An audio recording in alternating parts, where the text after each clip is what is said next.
Monday motivation. Start your week off flying high. Monday motivation. It's your time to rise and shine. Happy Monday, guys. So glad to be back here with you guys. Today we have a very awesome interview with Jamie Klusacek today. I think you guys can enjoy this so very much, so be ready for an amazing Monday. Jamie, she is an author. She writes songs. If I'm going to start introducing her, it's going to be just 15 minutes, just an introduction. So I'm not going to go ahead and do this. But Jamie, you know, like Maya Angelou, I love Maya Angelou, and she says sometimes God sends people to be a rainbow in your cloud. You are a rainbow for me, for my life, and I am so grateful for you. So, Jamie, I am excited to be talking to you this morning. This is Monday Motivation. So we're trying to just bring it up, a little bit of joy and a little bit of positivity to the people that are listening to this on Monday mornings, okay? So you wrote this book. I have here on my hand. It's called Push. I loved it. I read it in one day. I circled the things. I said, so good. I'm really excited for your next books. And when I was reading this book, you talk about a few things that for me, I think is pretty incredible and important, okay? So you talk about position yourself for your dreams, position yourself for your destiny. You know, you talk about when your characters lined up to position ourselves to receive those things. So what do you mean about position? Jamie, how important that is? Yeah, I think, well, first, thanks for talking to me. I just love you. The way you love me, I feel like 100 times towards you. You encourage me in so many ways. And so just let me say that, even going right into what you're asking is about positioning yourself. One thing that I think is so important when you're talking about dreams and doing, what you're created to do and what hits your go buttons and what you're passionate about is really surrounding yourself with like-minded people, if that makes sense. I think, they say when I was growing up, my mom always used to say, birds of a feather flock together, Jamie, birds of a feather. And I was like, okay, yeah, Mom. She's like, watch who your friends are, because that's who you're going to be. And it's something so simple, but that I think that everyone can really benefit from, is that our friends and who we surround ourselves with, really, they help either push us or pull us from the dreams that are in our heart. For example, if I want to be a writer and I want to be a creator and I have dreams, there's some friends that I can come to, and when I tell them those things, they feel threatened. They feel they'll discourage me in that. They'll talk about how I don't have time to do that, how I'm not educated enough for that, how I don't have the skill set, to do that. How there's so many other people in the world that have that gift or that creativity or that talent. And so I leave them and I feel like my bucket is just drained. And then there's other people that I'm around and I hang around, and I tell them that dream or I tell them that thing that's stirring in my heart, and they become a professional cheerleader for my life. They are not threatened in any way. They believe that the world is big enough for every single person to live out their dream. And all of a sudden they start encouraging me. They don't just encourage me, but then they start keeping me accountable. I'm like, great, maybe I shouldn't have shared this, because now I'm sharing like I'm writing another book or I'm writing this song. And now every time they see me, they're asking me, oh my gosh, like, how's that book coming? How's that songwriting? Are you changing the world yet? And even though in the moment I'm like, oh man, they're really going after me, in my heart and in my spirit, it's like I get around them and all of a sudden I feel like I'm overflowing with vision. I'm overflowing with positivity. I'm overflowing with this attitude, like I can do it. And so if you surround yourself with the right people, I feel like it just propels you to be everything that God created you to be and be everything that's in your heart. You know, with that, I think to not just friends, but also people that you admire and that you look up to, people that, you know, you want to be Mia Feinberg when you grow up, you know, who knows, but start going after those people. I'm a firm believer that generosity opens the doorway to the impossible. And things that you thought were impossible in your life, when you just look for ways to be generous to others, their hearts automatically open to you. And there have been so many times in my life where inside my head's telling me, like, you should not approach this person. They are so far beyond you in years and experience and talent. There's no way they're going to ever want to talk with you or meet with you. But I push past those feelings and those thoughts, and I still pursue them. And doors have opened like I wouldn't believe. Relationships like came from that. And then they not only become a cheerleader for my life, but they also become a resource and a wealth of information to help me avoid pitfalls in pursuing the dreams that are in my heart that maybe I would have never seen or realized. So that's one way, I guess, that can help position you. Oh, that is so good. That is just so good. Guys, please listen to this. Now, another thing that you were already talking about, that you mentioned in your book how your character is coming along, how your words are in alignment to our future. Why that words matters? Oh, what a loaded question, right? Well, out of your heart, you know, comes your words. So what's in you is going to come out of you at some point. When the pressure's on, you know, I can pretend to be the world's greatest mom for, you know, 5 months. And then all of a sudden the pressure hits and I'm yelling at my kids for who knows what. You know, they didn't wash the conditioner out of their hair. You know, they didn't put that dish away right. You know, so when the pressure comes on, I feel like what comes out of us and what comes out of our mouth is really, really shows who we are. So I feel like one of the key things that you said is character.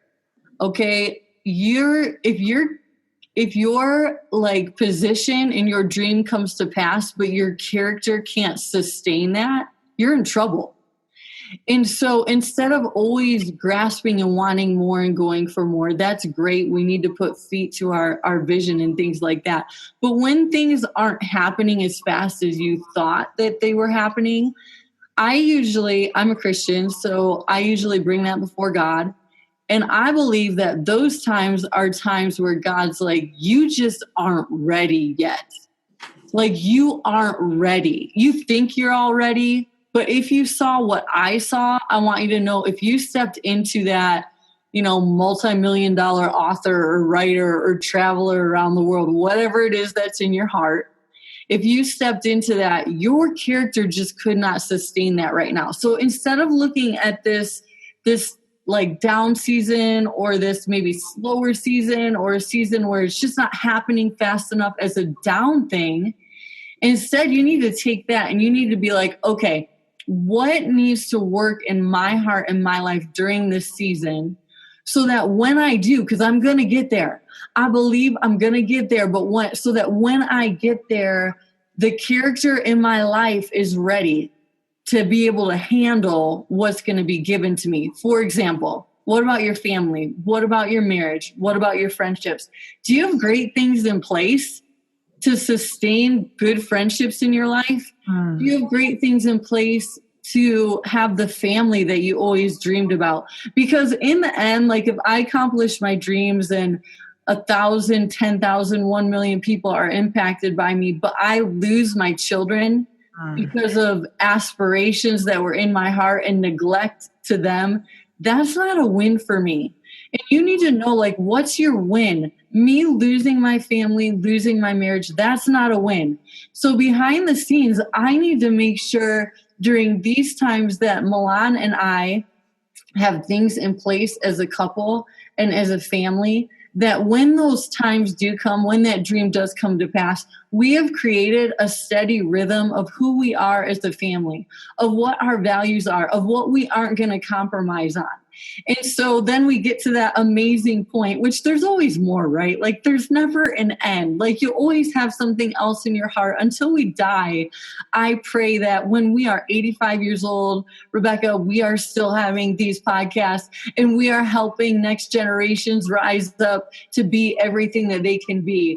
So I just feel like, man, I have got to, in those times, character-wise, develop what I want to be. I want to be a woman of integrity. I want to speak encouraging words. I want to be a great friend. I want to be a great mom. And that means that I have time to spend with the people that I love most, that I encourage them more before I start encouraging others, that I start living out what I'm writing in song and in book before it ever hits anyone else's mind or heart or spirit, that I have that down and I'm a work in progress. And so, and then out of that, I feel like my words come. And so, with words, I feel like character is one thing, and character like your words flow out of your character. But then words, man, sometimes there's just times where I'm just not feeling it. I'm just not feeling it. One example would be years ago, I really wanted to get in shape and I really wanted to be healthy. After 4 kids, it's like, sorry, listeners, but like things start to sag. Things don't look the way they used to. Things just like, and I'm in my 30s. So you know how that goes. Like your metabolism just isn't what it used to be. So I hate running. I've always hated it. If I'm going to be honest, I never really enjoyed it for years and years and years. I tried it and it's cheap. It's cheap, right? Like I don't have to pay to go to a gym, go to a class. I can just go out and run. So forever I would walk in the house and I would tell my husband, I'm like, I'm a natural born runner. And he would tell me, babe, just keep telling yourself that because I know the truth. I know the truth. And I'm like, no, Milan, I am a natural born runner. Literally, I would say 15 years of me telling myself that. But finally, this past year, I don't know, something clicked, something snapped, something got stirred in me. And I'm like, that's it. Like, I'm tired of being mediocre in this area. I really am, because I was a mediocre runner at best. And all of a sudden, I started loving what I was doing. And I started valuing that. But literally, it took years. And I think the decision, it was the words that I spoke. And now Milan looks at me and he's like, you are. Like, you really are. Now you're a runner. And I'm like, see, I told you I was prophesying over my own life way back then. It took longer than I thought. But you know what? The moment I decided to step out of mediocre, the moment mediocre wasn't good enough for me anymore, the moment I went after a huge goal, like running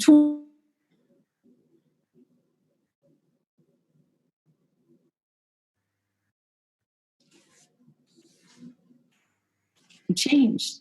But I feel like it all started with me telling myself, you are a natural born writer. I believe it. No, I truly believe that. You were the entire time. We just needed to bring it up, right?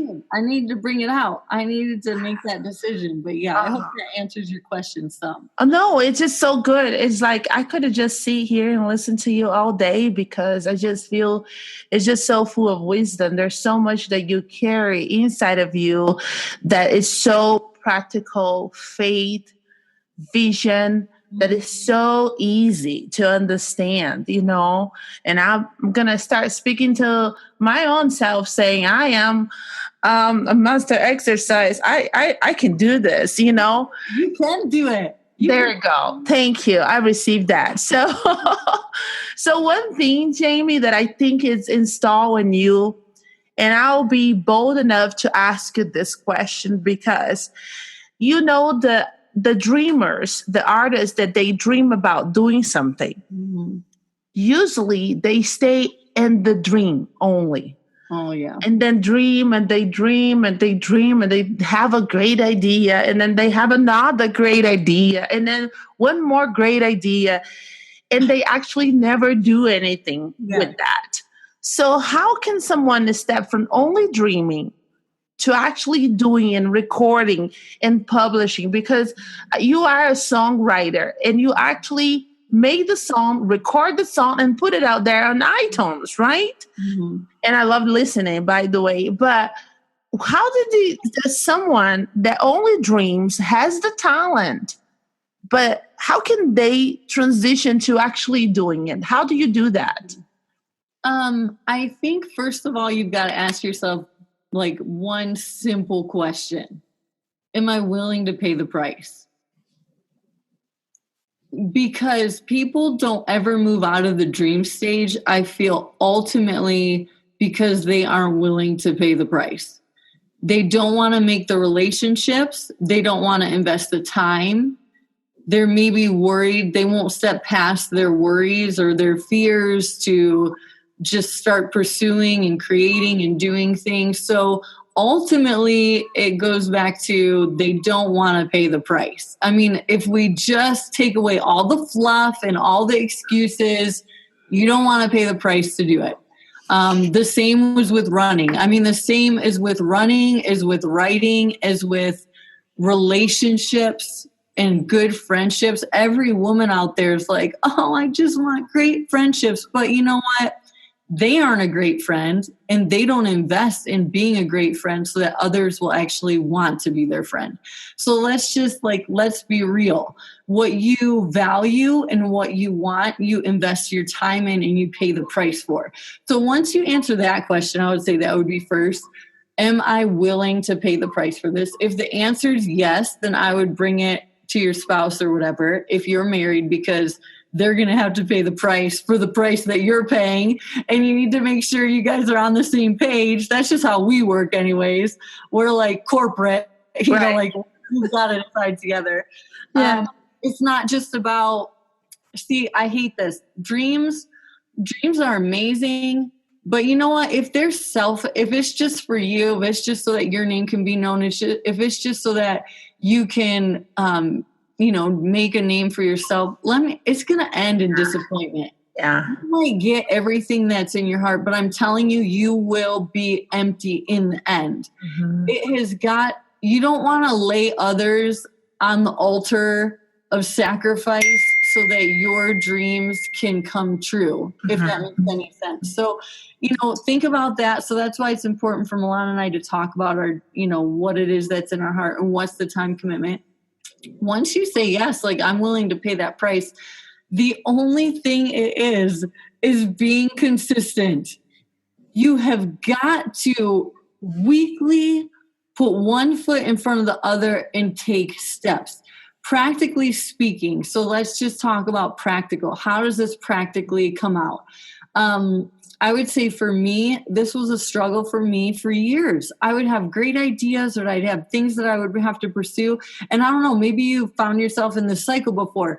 You have a great dream. You're so passionate about it. A year later, you think about that dream and you start feeling guilty. You're like, oh, I had this great dream. A year has already gone by, or 2 years or 5 years, and I have done nothing about that thing. Well, the fact is, you just need to get out your planner and you need to set aside time weekly. I'm not talking about sometimes we're like schizophrenic. It's like, okay, I need to pursue this dream. So now I'm not making dinner for the kids for the next 5 months. All I'm going to do from 7 a.m. till 9 p.m. is work on my dream. And it's like, hello, that's not life. Like, you need to eat. You need to go to the grocery store. You have other things. So don't go at it like that. That's just all wrong. You need to go at it consistently. So on Mondays, I call it my dream day. Now, I work a part-time job. I'm a mom of 4. I'm a wife. And then I have these dreams, right? And I have to clean the house, do the laundry, whatever. So Sunday for me is a work day, and it's like my favorite day of the week. I'm at church all day. It's awesome. Monday, I come home. Mondays from 8 a.m. till noon, I turn off my phone. I grab my Bible. I grab my happy planner. I have a planner that's it's literally yellow with unicorns on it. It makes me feel good. I have colored pencils. I get that sucker out and I put nothing in there about work, nothing in there about what I have to do. The only thing that is in there are dreams for myself and dreams for others. Now, let me say this. You can pursue your dream as like all get out. And that's important. But helping others achieve the dreams that are in their life, let me tell you, is just as important and just as rewarding. You are not gifted the way that you're gifted just so that you can bless yourself. That's right. You are gifted to make a difference in the lives of someone else. So when I say, that, oh, someone's here. Yay! When I say that you need to focus time on yourself, for me, part of that is focusing time on others. So that 8 till noon, when my cell phone's off, no one can get a hold of me. I do not look at emails. I disconnect myself from the world. And all I do is I spend time with God because I love God. That's part of it. I spend time writing songs. I have a folder that's not on my computer. It is just a folder that looks creative that is just for writing songs. I have another folder that is not on my computer that is just for writing books. It's like book ideas, chapter ideas, things like that. I whip those things out along with my happy planner, which the happy planner focuses on dreams for me and dreams for others. And I just spend that time just doing that. Let me tell you, that time, more songs have come out of that time, more dreams have come out of that time, fulfilling dreams in other people's lives and helping them push towards their dreams, that comes out of that time. That has been some of the most energizing moments that I have ever had. And I just started that in 2017. And I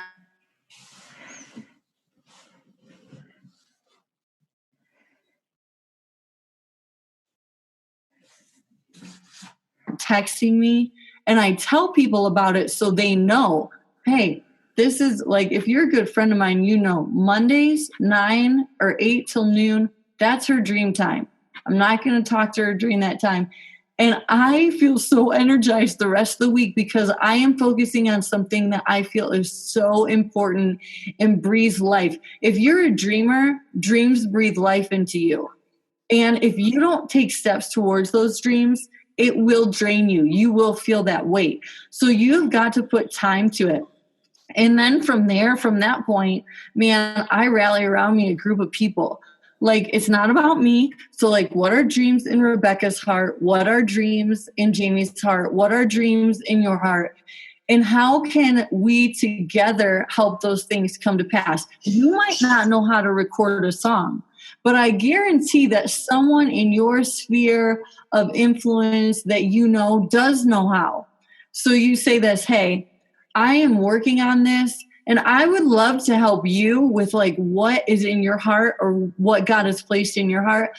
But is there any way that maybe I could treat you out to lunch or coffee? Could you talk me through what it would take for me to record this first song that I've written that I really feel needs to get out there? The same with books. There are so many self-publishing companies out there. There are so many people who have majored in English literature or are teachers that could help you write, improve, and read your book.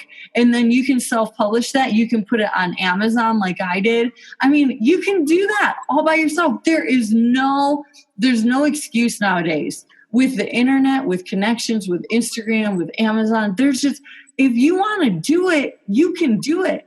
But you got to be willing to pay the price. And then you need to make sure that you have a healthy path to get you there, if that makes sense. Healthy with your family, healthy with your relationships, and just an all-around healthy person. Listen, when you get to that point and people are looking up to you, this is just so near and dear to my heart.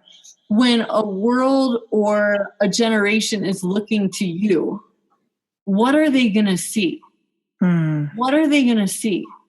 When they look at me, I want them to see a woman who loves Jesus, because that's just a personal thing. And I believe that's for everyone in this world. That's what you were created to be, first, a relationship with God. And nothing that you create or do will ever give you fulfillment like your relationship with Jesus, because that's what you were created to do.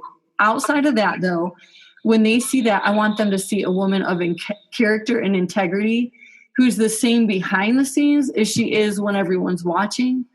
I want them to see a woman of faith, like, who really goes after what God's placed in her heart and doesn't just sit on those things forever, but really believes God's best for her life, and who really pushes others towards God's best for their lives. Like, for goodness sake, like, there are so many self-consumed people out there.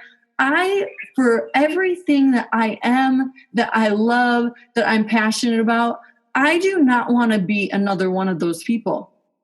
I want to be all about you and bringing out God's best in you. And so help me, I'm praying and asking that God just works that in my character so that I can be a catalyst for the dreams of other people. So maybe I write my next book or my 5th book or whatever, or 5th songs publishing, whatever it is, right?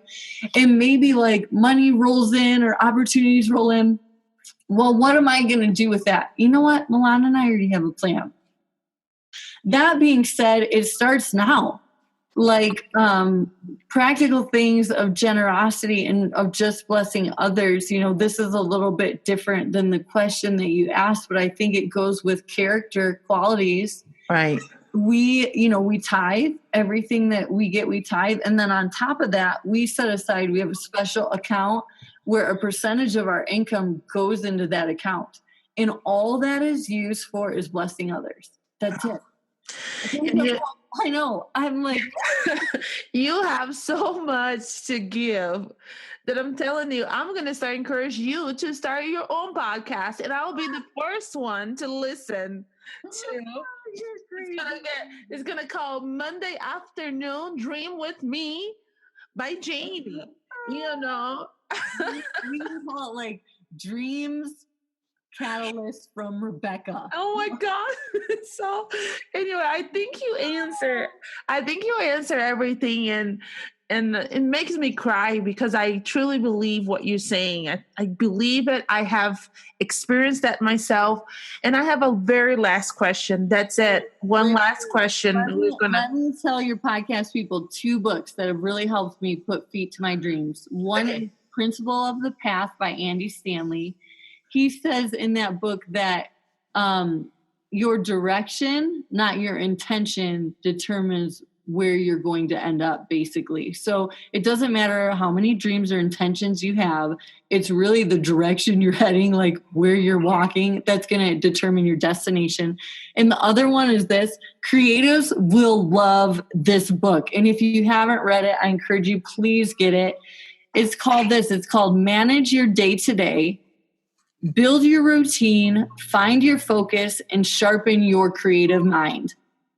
Now, this is a book from creatives all across the nation that tell you what their rhythm is for creating. And that's all it is. Like, every chapter is a different person, and it's amazing. So I think if you haven't gotten that book, that would help you if you want to. And we're gonna go ahead and put that book on the link on the podcast. So if you wanna see and click on the books, you'll be able to see what Jamie is talking about. Jamie, last question. Okay. What is your favorite quote? And tell us why. I actually took a picture of my favorite quote. Oh, wow. I have so many favorite quotes. I'm sure. But this one has really been speaking to me. And so I hope it speaks to someone's heart. I know that you probably know it, but it's by Theodore Roosevelt, and it's called Man in the Arena, and I'll read it to you. It says this: "It is not the critic who counts, not the man who points out how the strong man stumbles or where the doer of deeds could have done them better. The credit belongs to the man who is actually in the arena, whose face is marred by dust and sweat and blood, who strives valiantly, who errs, who comes short again and again, because there is no effort without error or shortcomings, but who does actually strive to do the deeds, who knows great enthusiasms, the great devotions, who spends himself in a worthy cause, who at the best knows in the end the triumph of high achievement, and who at the worst, if he fails, at least fails while daring greatly, so that his place shall never be with those cold and timid souls who neither know victory nor defeat. Isn't that great? Every time I read it, I totally just got it made for our office. It's going to hang over my new desk, my creative desk, where my creative little caddy is going to be and all my notebooks. But I just feel like, Rebecca, like, I would rather dare greatly and fail than never be in the arena to compete.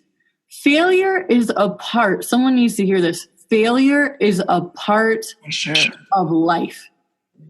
And I grew up really fearing failure, and I'm working like I have to intentionally work against that, because fear of failure will squelch the dreams that are in your heart like no other. You will never dare.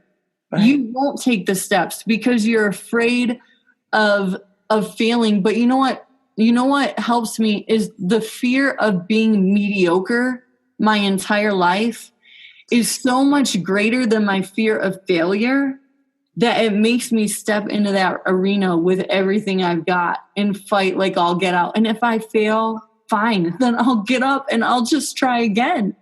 But I don't want to be the woman who never stepped in to dare greatly of what God had for her or those around her. And I don't want to see my friends do it either. Oh, Jamie, this is good. This is good.